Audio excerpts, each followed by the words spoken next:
Welcome back. In today's episode, we're going to be speaking about delegation, how to do it properly, how to get more done through delegation, and the pitfalls to avoid when delegating to others.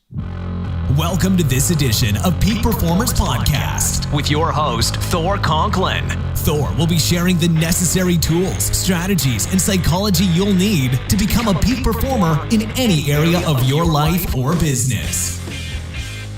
Thor Conklin here. We give you the tricks, the tips, the tools, the strategy, the technology, and the psychology peak performers use in order to get more done and execute at the highest level. If you know what to do but struggle with getting it all done, or simply want to raise your game to the next level, this podcast is for you. Sit back and enjoy. Delegation is one of those skills that I continue to work on all the time. I'm always looking to figure out how I can get better and better in this area. There are 8 steps or 8 things that you need to keep in mind when delegating. First, you have to get over the mindset that in order for this project, this task, or whatever it is, in order for it to be done at the highest level, that you have to be the one that does it. Now, you may have the most skills within your organization, but let's face it, are there people that have the ability to execute and get things done better, quicker, faster than you? Yes, there are. But we get caught up in this psychology that I have to do it. You know, it's funny when I work with clients, the first thing that happens, we're talking about their goals, what they're trying to do, where they're trying to go. Over and over again in their goals and their outcomes, the things that they want to accomplish. It's always I have to do this. I want to get this done. I'm going to be doing this. And it's funny because I just sit back and I'm like, is it important that you do this or that it gets done? Here's what happens sometimes. People get caught up in this. If I don't do it, maybe it doesn't mean as much.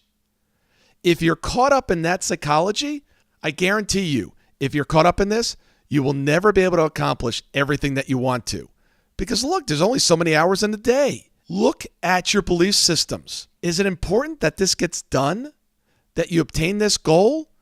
Or is it important that you're actually the one doing all the work? Now, let's look at the first step. The first step is to identify what is the task. It sounds simple, but how many times have you given someone something to do and you haven't even identified in your own mind what the task really is, and you've given them really nothing to go on? I know I've been guilty here. Clearly define what the task is and what the objective is. What is the outcome? Step 2, does this person that I'm going to assign this task to, this project, do they have the ability to actually do it? Or am I just giving it to them because I don't want to do it, or I don't have the time to do it, or I don't like doing it? That's a favorite one of mine. Let me give it to somebody else. I don't like doing this, so let me find somebody else to do it for me. One of the benefits of owning your own company. Next step, clearly identify and convey the particulars on what you're trying to accomplish to the person that you're going to be delegating to. Explain what they can and they cannot do.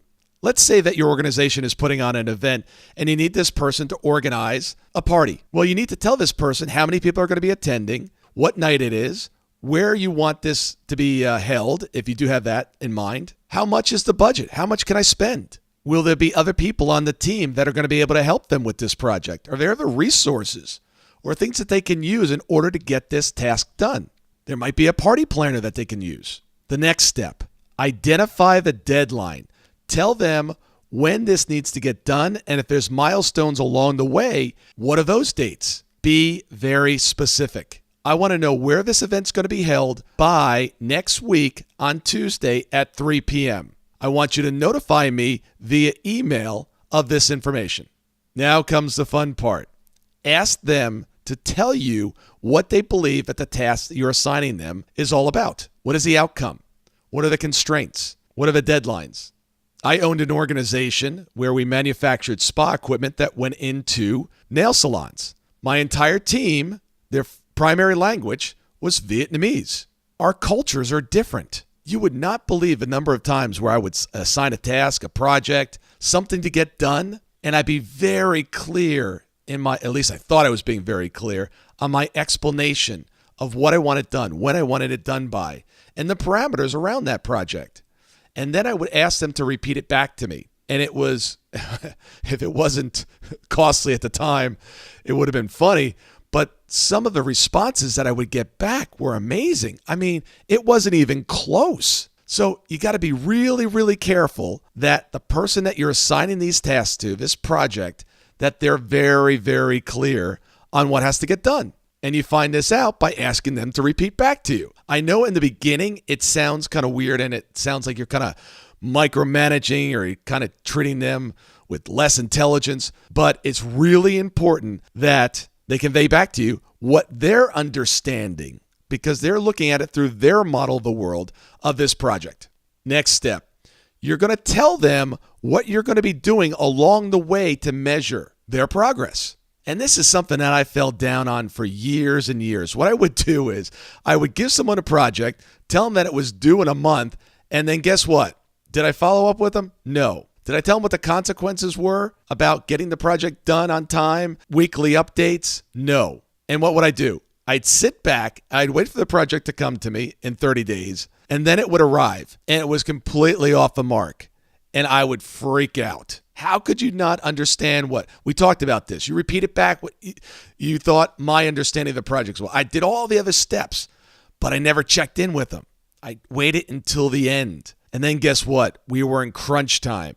The project had to be completely revamped, completely redone, and there wasn't any time left. Now we were simply firemen trying to put out a fire and running around being reactive. Let the person know that you're going to be following up to find out the progress and that you want this project to go amazingly. You want them to look absolutely brilliant at the end of this process. And you need to check in along the way. The last item, what are the consequences for a great result and what are the consequences for a not so great result? Establish those up front. Let everyone know very clearly what you expect, when you're going to check in, and what are the consequences.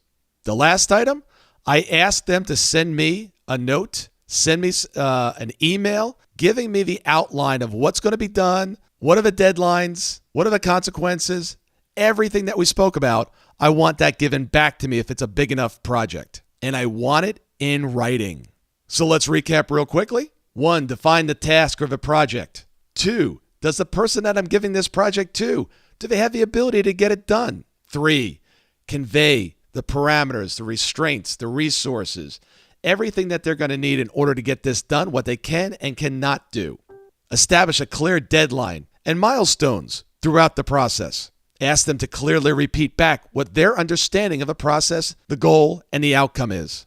Next, let them know how you're going to be measuring this process throughout the way, the consequences for good results, and the consequences for not so good results. And finally, ask them to recap this entire process in writing back to you in case there's any misunderstanding or confusion. Both of you can go back and look at the original document that's in writing. A dull pencil is always sharper than a sharp mind. If you are truly committed to being a peak performer and executing at the highest level, you must master delegation. These steps will help you with that process, and I wish you the very best. Every peak performer that has ever lived or will live does one thing extremely well. They know how to take their ideas and execute on them.